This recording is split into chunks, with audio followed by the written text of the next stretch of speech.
핍박자 사울이 다메섹으로 가는 도중 예수님을 만나고 나서부터 이 초대교회는 별 문제 없이 아주 아름답게 이 복음의 확장이 전파되어졌습니다. 진행되어졌습니다. 그러나 그것이 그리 오래 가지를 못했습니다. 헤롯에 의해서 또다시 교회에 핍박이 회오리치기 시작한 것이지요. 하나님의 교회인데 하나님께서 핍박을 막아주시면 안 되는 것일까요? 하나님께서 그 정도도 못하실 분이실까요?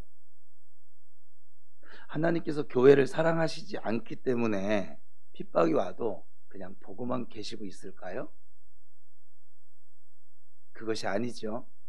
교회는 예수 그리스도께서 십자가에 달리셔서 피를 흘려주심으로 그 터 위에 세워진 것이 교회입니다. 그래서 예수님의 몸이라고 말씀하셨습니다. 또 하나님의 입장에서 볼 때는 아들을 잃고 얻은 것이 바로 교회입니다. 그러니 이 하나님의 교회 사랑은 사실 끝이 없습니다. 하늘을 두루마리 삼고 바다를 먹물 삼아 기록한다 한들 이 하나님의 이 교회 사랑을 다 기록할 방법이 없습니다. 신기하잖아요. 우리 세계 역사를 보면 그 수많은 박해와 핍박인데 교회는 전 세계에 덮어져 있잖아요 지금. 그렇다면 하나님께서 교회를 그처럼 사랑하신다면서 왜 핍박과 고난을 막아주시지 않을까요? 하나님께서는 합력해서 지금도 선을 이루어 가시는 분이심을 믿으시기 바랍니다. 그러니까 하나님께서 우리에게 허락하시는 것은 나쁜 것이 사실 한 가지도 없습니다. 핍박과 고난을 통해서 우리의 믿음이 십자가의 용사 그리스도의 군사가 되어진다면 그것은 복이요 은혜인 것이지요. 어려운 문제를 통해서 교회가 더 단단히 서가고 마귀에게 틈을 내주지 않는 여호와의 군대로서 세워져 간다. 그것도 복입니다. 나무가 뿌리를 깊게 내리고 든든하게 서기 위해서는 비바람을 반드시 겪어야만 합니다. 햇빛도 겪어야 합니다. 눈보라도 겪어야 합니다. 온실 속에서 피어난 꽃은 향기가 그리 좋지 않습니다. 여러분 지금 만나고 있는 환경이 할례를 당했으니 뭐 좋을 일이 없죠. 환경이 어려우세요? 하나님께서 사랑하고 계시기 때문에 그렇습니다. 문제가 끊이질 않고 계속되어집니까? 하나님의 특별한 계획이 있기 때문에 그렇습니다. 성경은 고난을 향하여 무엇이라고 선포하고 있습니까? 고난은 장차 우리가 받게 될 영광과 좋기 비교가 되지 않는 거야. 고난이 너에게 유익이야.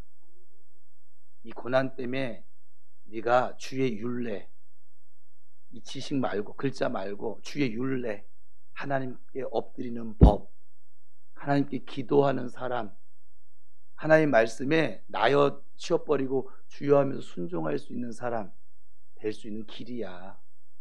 내 안에 있는 이 애굽에 종살이 하던 그 죄악의 이 습관들을, 불순물들을 뺄 수 있는 유일한 채가 뭐냐면 고난이라는 거예요. 그래서 고난이 크면 영광도 큽니다. 제가 이번 주에 지난주군요. 정기채 목사님하고 거기가 시찰장이고 제가 서기라서 새로 교회가 개척을 해요. 방문을 했어요. 저희 그건 제 직무니까 가서 봤더니 목사님이 하나님께 대해서 열려져 있고 그리고 사명을 가지고 교회를 세워가시더라고요. 잘하고 계시더라고요. 일단 하나님 앞에 서 있으니까 저는 이제는 앞으로 저희 목회는 단 한 가지예요. 그가 하나님 앞에 서 있는가, 서 있지 못하는가. 서 있지 못한 사람을 위해서는 기도해 줘야 되겠죠. 그런데 또 하나님 앞에 어린 아이인가, 어른으로 성장해 가고 있는가. 저에게 이제 그게 중요해졌어요. 사람들을 볼 때. 지금 그가 뭐 어떤 문제를 만났나, 그가 돈이 많은가, 그가 잘생겼나 못생겼나, 뭐 머리를 했나 안 했나, 하나 중요치 않아요. 하나님 앞에 그가 지금 훈련을 받고 있는가, 세워져 가고 있는가, 하나님께 순종하려고 하는 그의 씨름이 있는가, 삶에. 그게 중요하더라고요. 근데 그 목사님은 씨름을 하고 계시더라고요. 그래서 아주 둘이서 그냥 같이 기름 붓고 이렇게 왔는데, 와서 우리 교회에서 차를 한 잔 마시는데 그런 얘기를 나누는 거예요. 이런저런 얘기를 나누는데 갑자기 전 목사님 그러시대, 저보고 참 교회 은혜가 크다.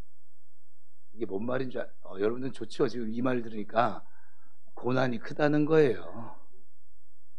고난이 크면 클수록 영광이 큽니다. 고난이 깊으면 깊을수록 은혜가 깊습니다. 그러니 고난을 기뻐하고 고난이 올 때마다 원망 대신 오늘 우리 찬양 고백한 것처럼 기뻐하고 감사해야만 합니다. 우리가 못나서, 여러분 이게 분명한 팩트인데, 우리가 못나서 고난이 많은 게 아니에요. 교회가 형편이 없어서 어려움이 생겨지는 것도 아니에요. 예루살렘 교회 형편없는 교회잖아요. 그러면 최초의 교회인데 하나님께서 우리를 특별하게 사랑하시기 때문임을 믿으시기 바랍니다. 사실 이 핍박과 고난은 제가 이렇게 지금 표현을 해도 힘듭니다. 왜? 우리가 육체를 지니고 있는 사람이라, 우린 신이 아니기 때문에 힘듭니다. 그러나 어떤 고난, 어떤 핍박도 우리를 넘어뜨릴 수 없다는 것 또한 팩트입니다. 사실입니다.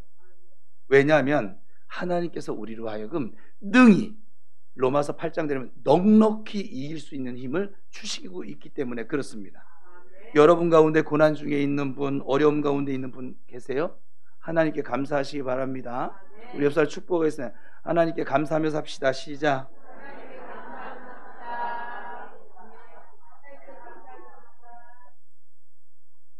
그럴 때 이 시간에 이길 수 있는 힘을 주시고 또 문제를 해결해 주시고, 그리고 우리에게 예비하신 복을 허락해 주심을 믿습니다.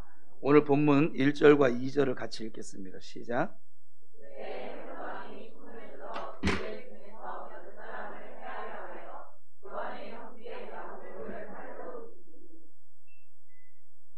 헤롯 왕이 교회의 새로운 핍박자로 등장을 해요.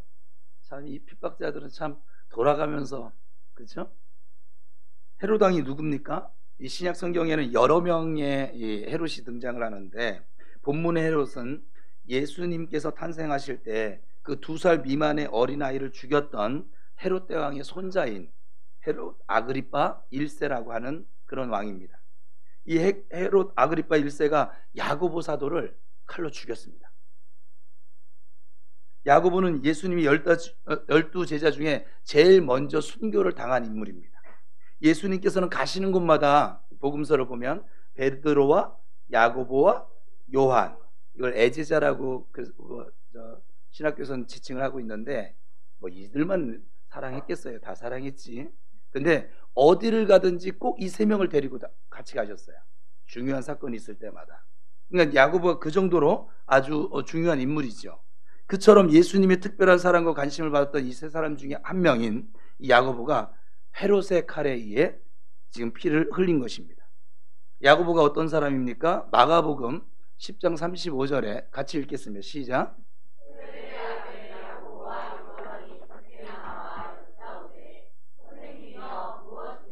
우리가 구하는 바를 우리에게 하여 주시기를 원하옵나이다.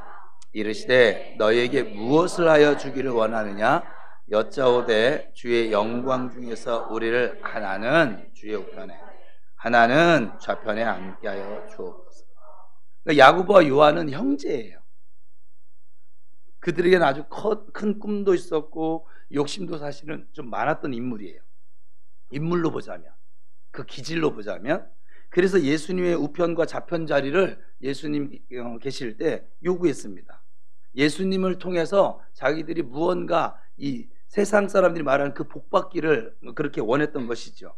그러나 그 결과가 무엇입니까?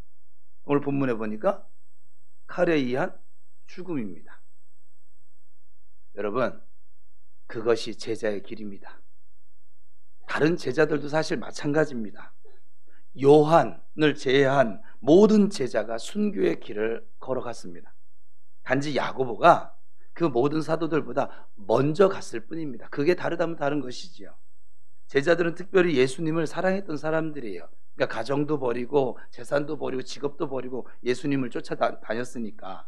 그런데 그들 모두가 너무 우리의 이 육체를 지닌 우리 사람의 기준으로 볼 때 비참하지 않습니까? 여러분도 예수님 믿으면서 자신과 자녀와 가정을 위한 큰 꿈들을 지금 가지고 있을 거예요. 그래서 기도하겠지요.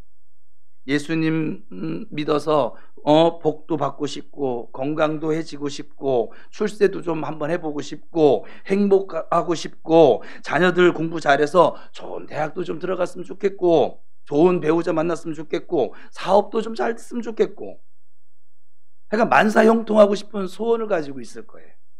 하나님께서 여러분의 그 모든 소원을 주 안에서 이루어 주시길 저는 이 시간 축복합니다. 그러나 이루어 주시지 않고 지금 본문에 나오는 제자들처럼 고난의 길만 허락한다 할지라도 감사하면서 우리가 그 길을 갈 수 있을까요? 복을 주시지 않아도 원망하지 않고 오직 예수님을, 여호와 하나님을, 지금 나와 동행하신 성령 하나님을 잘 믿을 수 있을까요? 주님을 대신해서 좀 죽어달라고 할 때 저나 여러분이나 망설이지 않고 순종할 수 있을까요? 사실 오늘 본문에 제자의 길이 무엇인지를 보여주고 있습니다. 그래도 그 길을 가겠냐는 거예요. 아멘 할 수 있습니까? 그래도 한 명도 안 하네. 주님, 저는 아멘입니다. 아멘하고 힘있게 주와 함께 이 제자의 길을, 이 믿음의 길을 갈 수 있기를 축복합니다. 야고보보다 더 험한 꼴을 당한다 하더라도, 제가 여러 번 얘기했잖아요. 예수 믿는 사람의 삶은 이미 덤이에요. 덤. 있어도 그만, 없어도 그만. 여러분이 30년을 살면 어떻고 10년을 살면 어떻고 뭐 50년을 더 살면 어떻고 그거 의미 없어요. 덤이라고요. 덤. 여기에 뭐 그렇게 자꾸 나요 찾으면서 뭐 이렇게 복잡하게 살려고 그래요. 힘들게.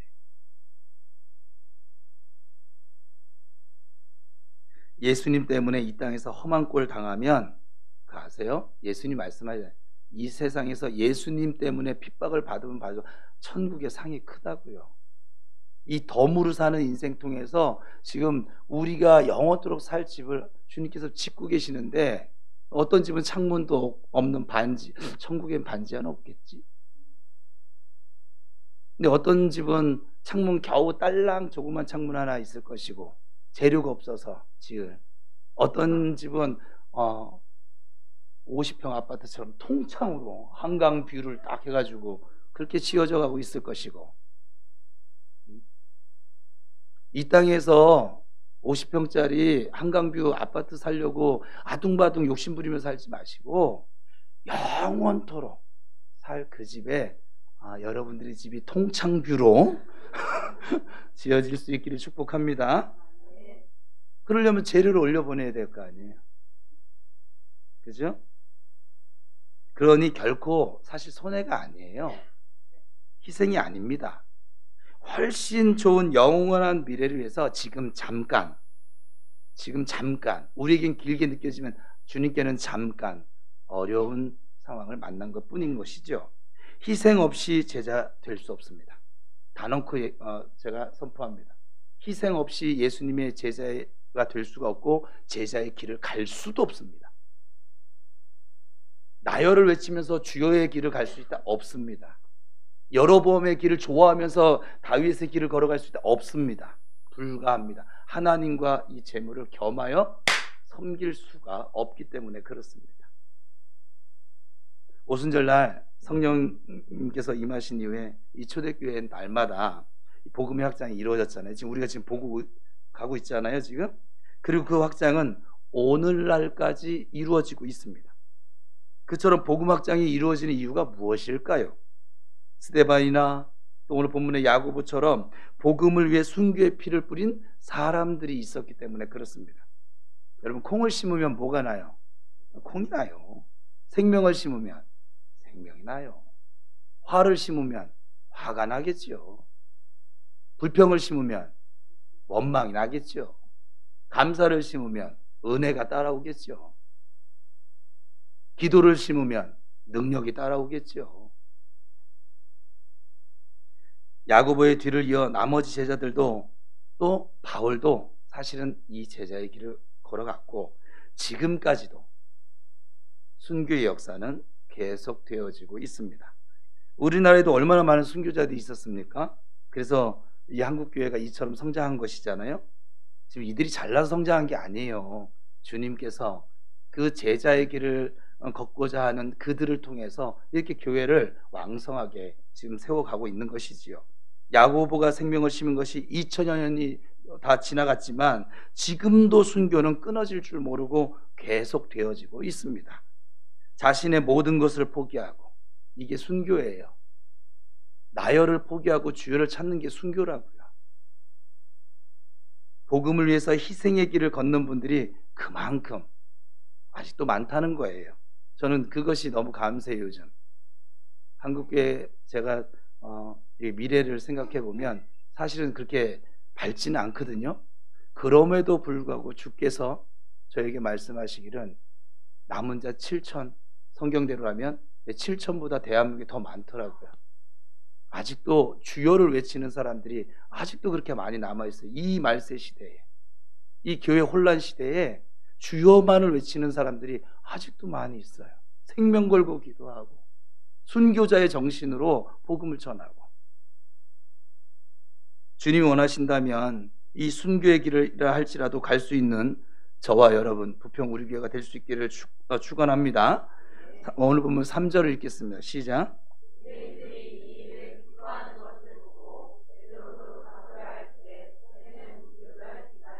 야고보를 죽였어요. 그랬더니 이 유태인들이 알턴이 빠진 것처럼 그렇게 막 기뻐를 했고, 그 모습을 본 이 헤롯 왕이 이제 인기를 얻고자 베드로까지 잡아들입니다. 더 좋아하겠지. 그러니까 백성들을, 인기를 좀 더 얻겠다는 거야. 백성들을 더욱 기쁘게 해주겠다는 거야. 헤롯은 철저하게 육신적인 사람 편이었던 사람이죠. 그러나 우리는 주 안에서 하나님 편인 줄 믿습니다. 이것도 축복합시다. 당신은 하나님 편입니까? 축복이 아니구나. 그러면 믿음으로 대답합시다. 네, 나는 하나님 편입니다. 시작.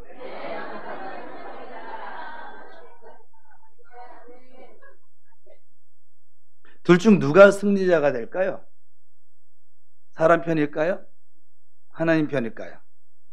사람들이 기뻐하는 일을 했다고 해서 그들이 여러분을 지켜줄 것 같아요? 아니요.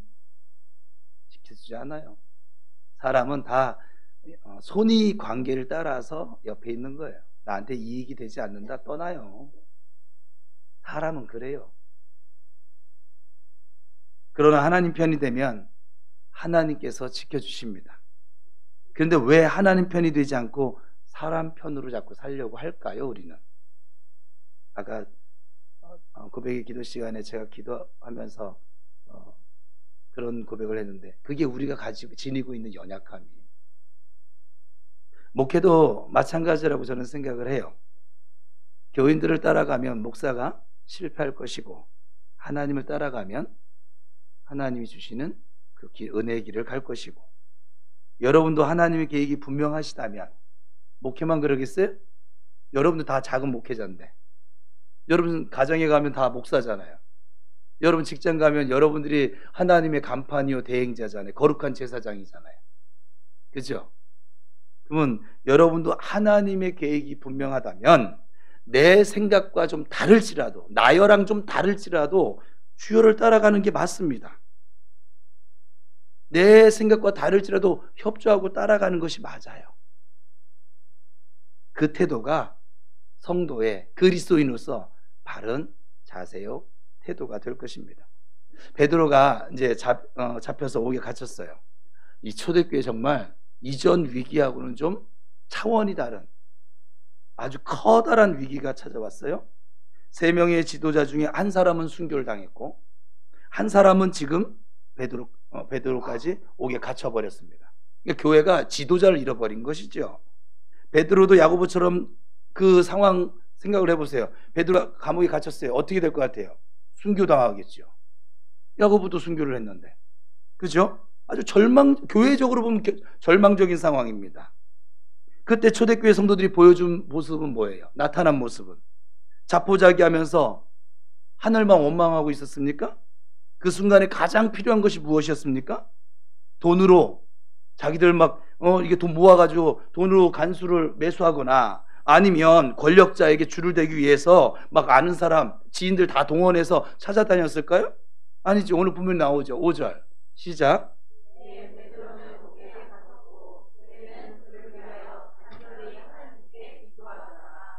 교회는 간절하다는 게 무슨 뜻인지는 아시죠?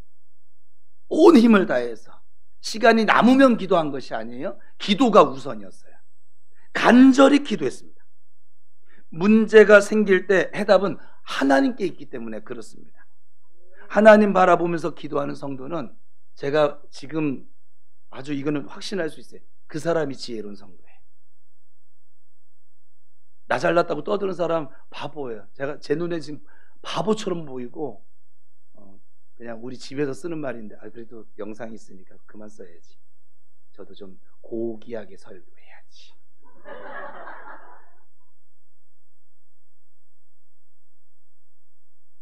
하나님께 문제가 생길 때 바라보는 사람 지혜로운 성도인 것이고요. 문제가 생겼을 때 하나님께 나아가지 못하는 자가 아주 어리석은 성도인 거예요. 기도로 해결하지 못할 일이 있을 것 같아요, 여러분? 어떠세요, 여러분? 여러분의 믿음은? 여러분 생각은?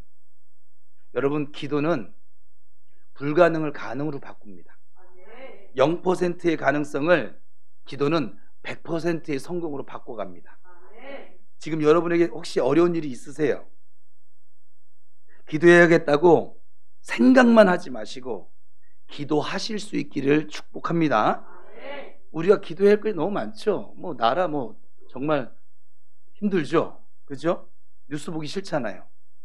목사인 저를 위해서도 또 여러분의 기도가 필요하고 또 우리 지금 오늘 대표 기도한 박 집사님 기도 가운데 나왔지만 우리 장 목사님 내일 입원해서 모래 수술하시고 그리고 박희영 집사님은 지금 간암이 재발됐는데 그걸 지금 병실이 없어서 좀 의사들 지금 저렇게 하고 있으니까 지금 들어가지를 못하고 있어요. 입원을 못하고 있어요. 지금 간암이 재발된 게 확인이 되어졌는데 또 우리 진리 어디 있어? 진리가 지금 이번 주 수요일 날 3차 면접 참 많은 시간을 지금 노력해 왔는데 기도합니다. 시험을 봅니다. 위해서 기도해 주셔야 될 것이고 또 우리 박은숙 집사님 위해서도 저분 병원에 갔더니 혈관이 다 엉망이래요. 이게 정상적으로 이렇게 쭉쭉 가야 되는데 사람이 좀 그래요. 그래서 이렇게 엉켜 있나 봐요. 그래서 의사가 2달 동안 병원 안 갔대요. 전도만 했대요. 그래서 의사가 괜찮았어요? 뭔 일 있었어요? 이럴 정도인데 저분 아세요? 2달 전에 병원 자주 다닐 때보다 지금 훨씬 제가 볼 땐 건강해요.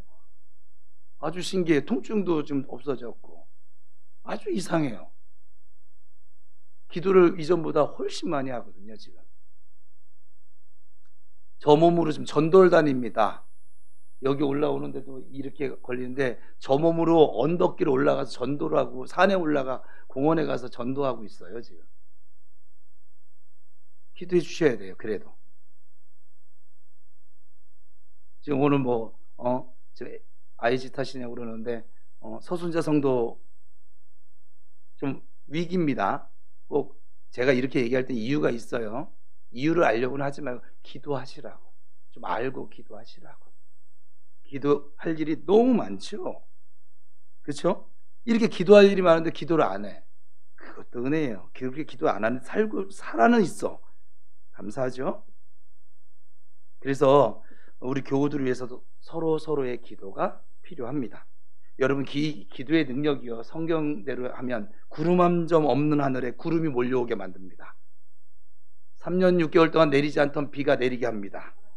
0%가 변해서 100%가 되게 하는 것이 바로 기도의 힘입니다. 그와 같은 기도의 힘을 의지하고 기도하실 수 있기를 다시 한번 주님의 이름으로 축원합니다. 어떤 분들은 이렇게 중보 기도하라고 하면 내 자신을 위해서도 지금 기도를 못하고 있는데 남을 위해서 기도할 시간이 어디 있어요 하고 이렇게 말을 하는 분들도 계세요. 그러나 여러분, 우리 모두는, 여기 저를 비롯해 모두는 기도의 빚진 자들입니다. 여러분이 너무 힘들어서 자포자기에서 주저앉았을 때 누가 기도해 주었습니까? 여러분이 기도했습니까? 교회가 기도해 주었고, 지금 여러분 옆자리에 앉아 있는 그 성도들이, 함께 예배드린 이 성도들이 기도해 주었습니다. 내가 기도하지 않았지만 이웃이 나를 위해 기도해 주었기 때문에, 여러분들은 그 영적인 세계를 모르지만 그래서 내 영이 일어설 수 있었던 것이고, 그리고 회복의 은혜를 경험할 수 있었던 것입니다. 내가 큰 고통 속에 거할 때 나를 위해 눈물을 흘리며 기도해 준 이웃이 있었습니다. 그 이웃이 바로 우리 교회고, 또 지금 여러분 옆자리에 앉아서 함께 예배드리고 있는 성도들입니다. 나는 교회의 문제를 보면서 기도하지 않았어요. 이웃의 아픔을 보면서도 기도하지 않았어요. 그런데 내 교회와 내 이웃은 나를 위해 지금도 이날까지 기도해 왔고 앞으로도 기도하게 될 것입니다. 그렇다면 이 자리에 저를 비롯해서 기도에 빚진 자 아닌 사람이 어디 있어요? 저는 제가 잘나서 목사가 된 줄 알았어요. 제가 공부 열심히 했고 훈련 열심히 받았고, 다른 목사들보다 훨씬 되센 훈련을 자처해서 받았고, 저는 훈련을 자처해서 받았거든요. 이왕에 이 길 갈 거 되세게 받고 나 능력 있는 종이 될 거야. 한때 그런 마음이 강했었기 때문에, 그래서 개척교회를 찾아갔어요. 남들은 큰 교회 찾아갈 때, 사례비 많이 주는 교회 찾아갈 때 저는 사례비 붙지 않고 그냥 빚 내서 오히려 월세방 얻어서 저 갓난 아이 들고서는, 물론 아토피가 생기긴 했지만, 여기 있구나.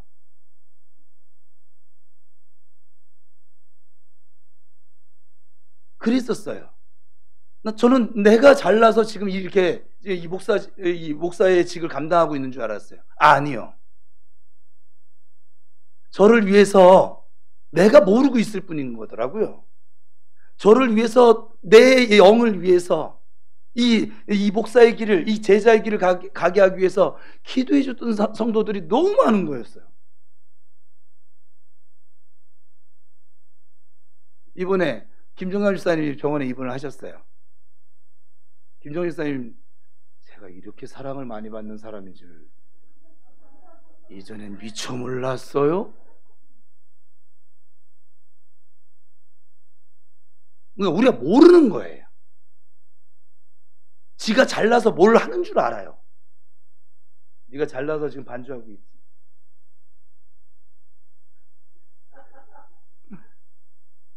아주 커다란 착각입니다. 아주 엄청난 착각입니다. 내 어머니의 기도만 있을까요, 우리의 삶에? 아니요. 교회를 통한, 오늘도 대표 기도하시되 우리 목사들은 참 감사해야 돼요.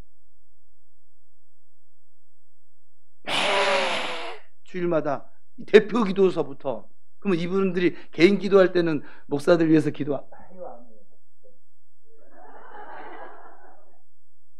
매일 성도들의 기도를 먹고 살아가는 사람들이 목사라는 존재예요. 이걸 제가 영으로 보니까 여러분한테 교만하게 행할 방법이 있어요, 없어요? 없어요. 제가 지난주에 얘기했잖아요. 이렇게 좋은 교회를 다닐 수 있게 해주셔서 감사하다고. 이렇게 좋은 교회를 섬길 수 있게 해주셔서 감사하다고. 제가 35년 지금 신앙생활 역사상 저는 이 부평 우리 교회 같은 하나님의 교회를 본 적이 없어요. 없어요. 사람들은 자꾸 술을 얘기하는데 아니요. 교회를 얘기할 때. 이런 교회를 경험해 본 적이 없어요. 맨날 나요 때문에 싸우고 다투고 삐지고 뻐하고 뭐하고 맨날 이 짓거리 하거든요. 맨날. 네가 오르네 내가 오르네. 계속 이 짓거리. 제가 부교육자 한 13년 했거든요. 7개 정도의 교회를 직접 몸담아 섬겼거든요. 어느 한 군데도 이 어려운 문제가 왔을 때 이렇게 결속해서 하나님을 온전히 바라면서 기도하던 교회를 본 적이 없어요. 몇몇은 그렇게 하죠. 교회가 공동체적으로 이렇게 하는 교회를 본 적이 없다고요.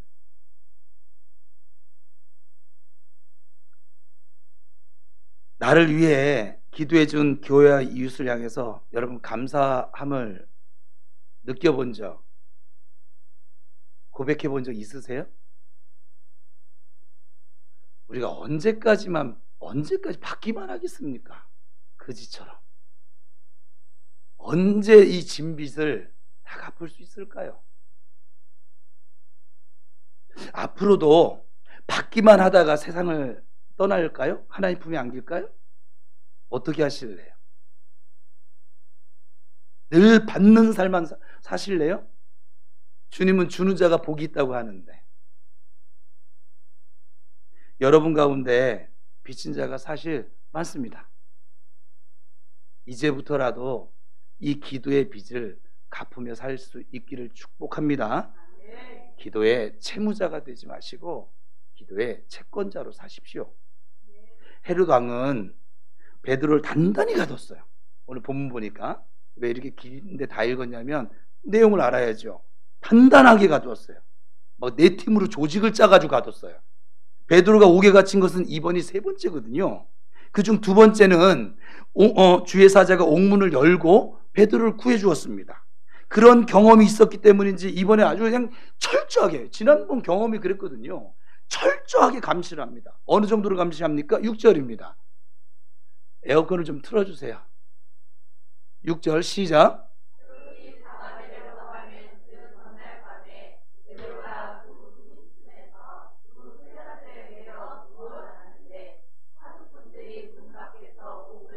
그러니까 베드로가 이게 어느 정도냐면 잠을 잘 때도 양쪽에 옆에서 군인들이 같이 누워 있는 거예요. 그리고 양쪽 다 쇠사슬에 매여 있습니다. 어디 그뿐입니까? 밖에서도 군인들이 지키고 있습니다. 빠져나갈 수 있을까요? 네, 없습니다. 전혀 없습니다. 그런데 하나님이 하시고자 하면 못하실 것이 뭐가 있겠냐고요.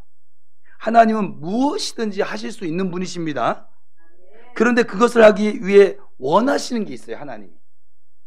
하나님이 그러한 역사를 나타내는데 원하시는 것이 있어요. 무엇입니까? 기도입니다. 지금 여러분의 문제들이 해결되지 않는 이유가 무엇일까요? 혹시 있다면 하나님께서 해결해 주지 못하시는 것이 아니라 기도를 통해서 역사하시는 하나님이시기 때문에 지금 여러분의 기도를, 무릎 꿇음을, 나열을 버리고 주여를 찾음을 기다리고 계신 것이에요. 기도하니까 죽은 자가 살아납니다. 기도하니까 각종 질병들이 치료되어집니다. 기도하니까 하늘에서 불이 내립니다. 비가 내립니다. 그렇다면 기도보다 더 큰 힘이 어디 있을까요? 우리 인간이 할 수 있는 일 중에. 반면에 기도하지 않고 무엇을 이룰 수 있을까요? 우리가 기도하지 않는 교회에 성령 충만이 임하고 복이 임할까요? 기도하지 않는데 하나님이 사용하실까요? 오늘 이 시간까지 기도와 관계없이 신앙생활을 하셨어도 괜찮습니다. 오늘부터 하시면 됩니다. 주님이 원하시는 건 그거예요. 앞으로는 교회 기도 모임에 여러분의 모습이 자주 보이실 수 있기를 축복합니다. 수요 기도회에도 토요 기도회에도 여러분의 모습을 보이세요. 기도하지 않고 할 수 있는 하나님의 일은 이 세상에 아무것도 없습니다.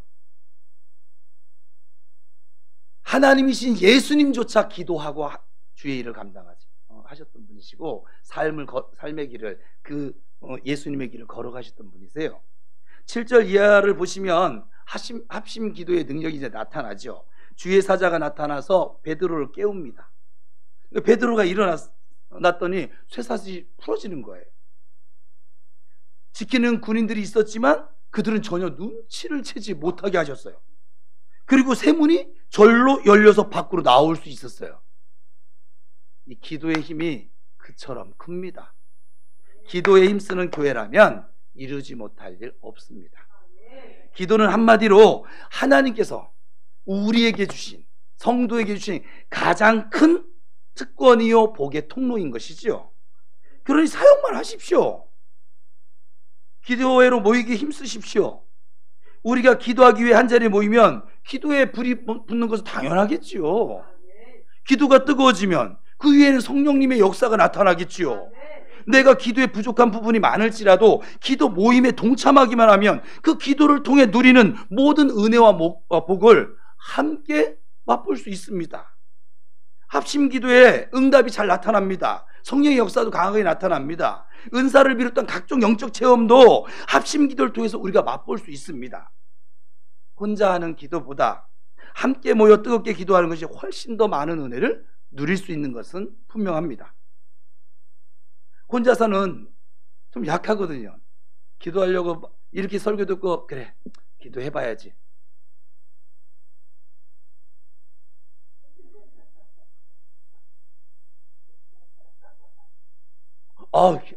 기도 잘했다. 또 기도해야지. 도시가스 배두가 은하가 지금 어디 있어? 은열이 저거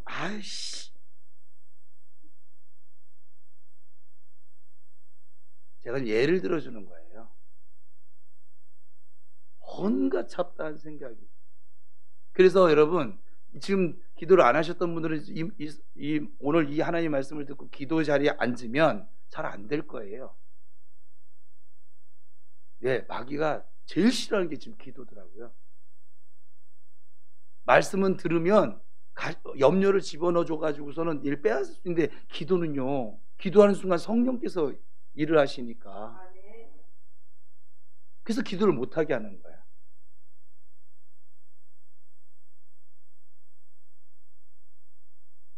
그래서 함께 모이면 이 연약한 힘이 커지고 부족함이 채워집니다. 베드로가 감옥에서 나온 후에 어디로 향했습니까? 12절입니다. 같이 읽겠습니다. 시작.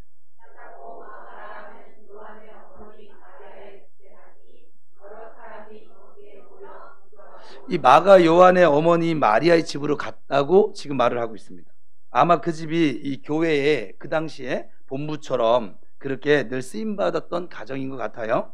여러분의 가정도 교회를 위해서 늘 문이 열려져 있기를 축복합니다.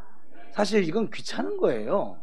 사생활이 침해되어질 것이고 대접해야 될 것이고 청소해야 할 것이고 아주 귀찮고 힘든 일입니다. 그러나 그럼에도 불구하고 집을 주신 하나님께서 마음껏 자유롭게 사용하실 수 있도록 내어드리는 것 또한 귀한 일입니다. 여러분의 가정이 또 더 나아가서 교회 중심이 되시기를 축복합니다. 교회에 짊어져야 할 짐이 있을 때마다 그 짐을 책임지는 가정, 물질로 봉사해야 할 일이 있을 때마다 남들보다 먼저 봉사하는 가정, 교회에 무슨 일이 있을 때마다 가장 먼저 뛰어오는 가정, 그런 위치에 쓰임받을 수 있게 되기를 축복합니다. 교회는 하나님이 책임져 주십니다. 왜냐하면 하나님께서 세우셨고 예수님께서 머리가 되시는 곳이 교회이기 때문에 그렇습니다. 그래서 모든 목회자는 하나님을 의지하면서 목회할 수밖에 없는 것이지요. 아무리 중요한 역할을 하는 사람일지라도, 아무리 많은 헌금을 드린 사람일지라도 그 사람 때문에 교회 운영이 되는 게 아니에요. 그런 사람들이 교회를 떠날지라도 하나님께서는 여전히 교회를 든든히 세워 가십니다. 그럼에도 불구하고 저와 여러분은 저 사람이 우리 교회에 없다면 우리 교회 너무 힘들어지겠다, 큰일 날 사람이다, 저 사람은 우리 교회 가장 큰 기둥이다, 좀 이런 칭찬과 명성을 듣게 되시기를 축복합니다. 교회는 그러한 일꾼들이, 바나바와 같은 일꾼들이 많아야 더 똑같은 일을 하더라도 힘있게 그렇게 일을 할 수 있는 것이죠. 모든 교회는 하나님께서 이끌어 가십니다. 그러나 동시에 모든 교회는 하나님께서 귀하고 크게 사용하시는 가정들을 두셨습니다. 여러분과 여러분의 가정이 그 복과 그 은혜를 누리실 수 있기를 다시 한번 주님의 이름으로 축원합니다. 베드로가 이제 집에 도착을 했어요. 감옥에 나와서 문을 두드리자 이 로데라고 이름하는 여자아이가 나왔다가 베드로 목사님을 본 거야. 깜짝 놀라죠. 놀라면서도 너무 기뻐. 아이니까. 그래서 미처 문을 열지 못하고 집 안에 다시 뛰어 들어갔어. 좀 무서움도 있었던 것 같아. 그리고 그 사실을 알려줍니다. 그 기도하는 사람들에게. 집안에 있던 사람들이 그 소식을 듣고 보인 반응이 무엇입니까? 15절 시작.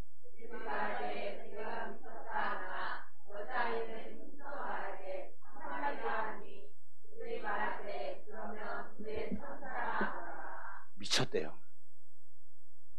자기들이 베드로 목사님, 주님 구원해 주세요, 살려주세요, 나오게 해주세요 기도해놓고, 그렇게 힘써서 기도해놓고 그 베드로 목사님 나왔다니까 미쳤구나, 뭐 제정신 아니구나.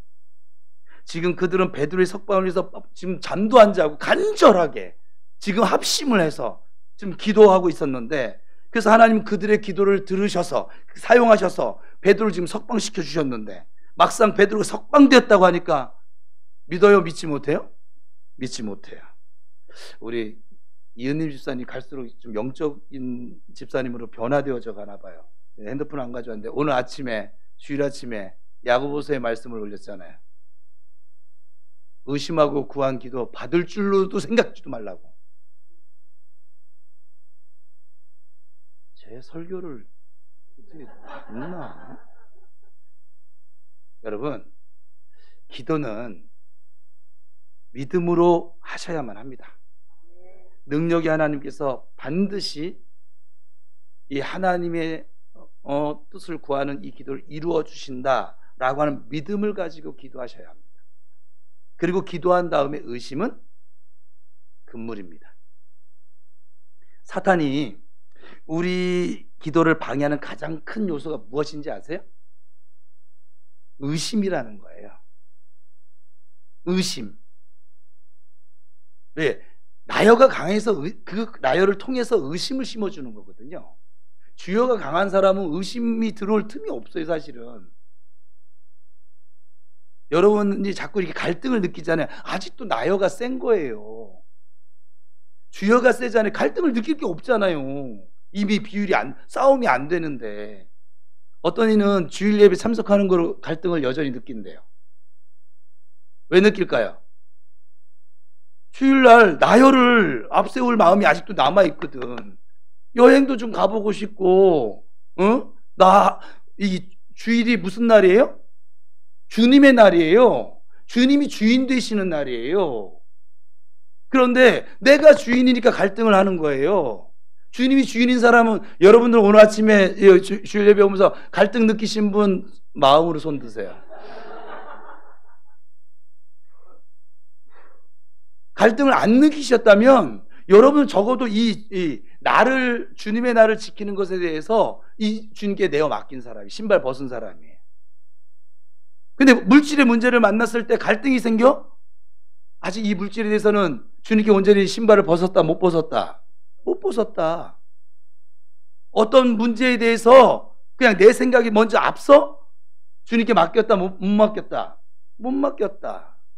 베드로서에서 그랬잖아요. 너희 염려를 모두 주께 맡기라고. 다. 그 이유는 주께서 너희를 돌보시기 때문에 그래. 근데 나를 돌보시는 주님께 온전히 내가 맡기지 못하니까 염려를 하는 거예요. 그래요, 안 그래요? 사단이 우리의 기도를 방해하는 가장 큰 요소가 의심인데, 이 기도하는 것을 사실 못 막거든요. 지금 우리 교회 기도하는 거 막을 수 있겠어요? 이런 교회를 다니면서 기도 안 하는 사람은 진짜 인간도 아니야. 제가 볼 때는. 기도하기가 얼마나 좋은 환경을 가지고 있는데. 사람이 해간. 그죠? 그래서 기도하는 것을 막지를 못하니까 실컷 기도하게 내버려둡니다. 그리고 기도가 끝나고 이 문을 열고 딱 나가면 의심이 쫙 들어옵니다. 많은 성도들이 거기에 속아 넘어갑니다. 하나님께서는 기도하는 자에게 응답을 주신다라고 분명히 약속을 하셨습니다. 하나님이 지킬 수 없는 것을 약속하시는 분이실까요? 그분의 약속은 절대 변하지 않는 언약 소금입니다. 소금 언약입니다. 그래서 이 아들을 주시겠다는 그 약속마저도 지키신 분이 바로 하나님이십니다. 그러니 기도의 응답의 약속도 반드시 지키실 줄로 믿습니다. 기도했습니까? 응답되었음을 믿으세요. 믿는 것이 속이 편하니까 믿으라는 것이 아니에요. 응답이 되어졌기 때문에 믿으라는 거예요. 하나님이 응답을 주신다면 주신 거예요. 아무리 사단이 별의별 난리를 친다 해도 주신 응답이 없어지거나 하나님의 응답 약속이 깨어지지 않습니다. 에레미야 33장 3절 우리가 너무 잘 아는 거니까 같이 선포합시다. 시작. 너는 내게 부르짖으라. 내가 내게 응답하겠고 내가 알지 못하는 크고 은밀한 일을 내게 보이리라. 믿으십니까? 하나님께서 주신 약속이에요. 내가 만든 약속이 아니고 하나님께서 주신 약속이에요. 그러니 믿으십시오. 기도하면 반드시 응답됩니다. 놀라서 믿지 못하는 사람들에게 베드로가 그래서 감옥에서 벌어진 일들을 설명을 해주죠. 그리고 동생 야고보와 형제들에게 자신이 감옥에서 빠져나왔음을 전하게 하고 그곳을 떠납니다.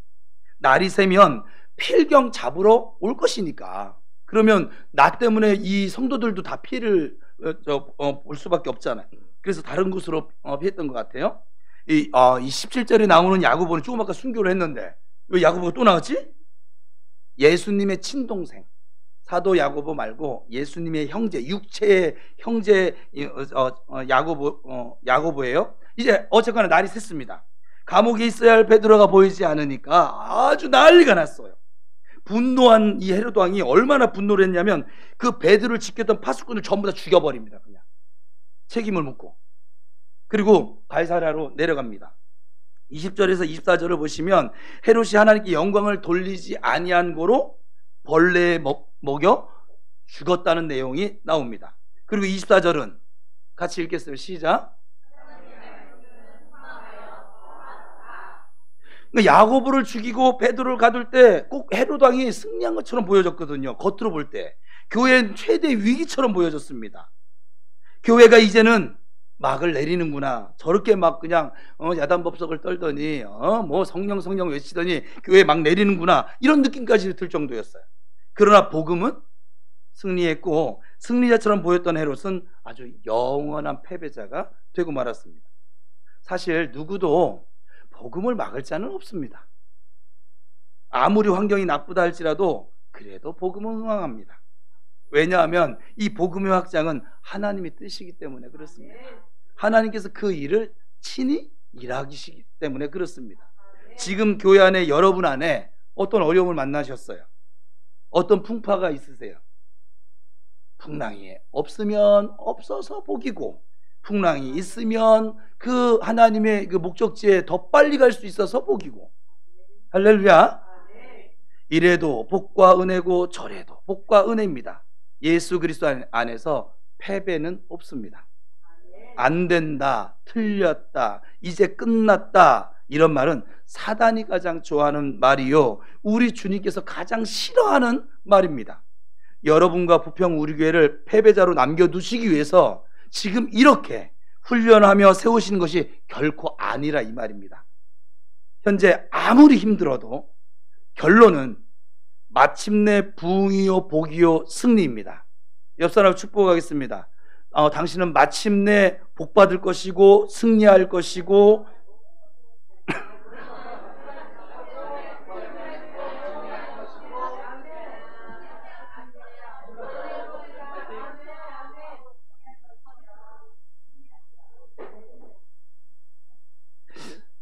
단 조건이 있어요.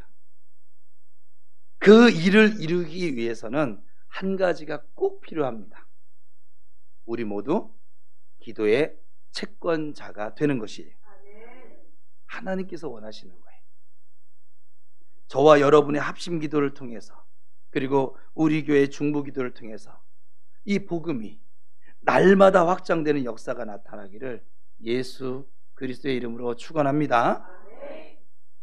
다 같이 외칩시다. 시작. 우리 모두 기도의 채무자가 아니라 기도의 채권자가 됩시다. 다시 한번 축복하겠습니다. 기도의 채권자로 삽시다. 시작.